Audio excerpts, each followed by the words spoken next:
ఈరోజు కూడా humming bird విశేషాలే చెప్పుకుందాం. ఈ పక్షులలో వెనక్కెగరగలిగిన పక్షి అది ఒక్కటే. అది తన రోజువారీ జీవితంలో 2000 పూలను వరకు మకరందాన్ని స్వీకరించడానికి పలకరిస్తుంది. ఈ వింతలన్నీ ఈ భూమికే ప్రత్యేకం. ఈరోజు సూర్యుడు రాక ఇప్పుడే ప్రారంభమయ్యింది. దట్టంగా పొగమంచు ఆవరించి ఉంది.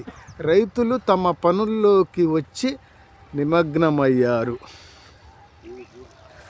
ఈ తులసి చెట్లు అందాలు మనల్ని మంత్రముగ్ధులను చేస్తున్నాయి.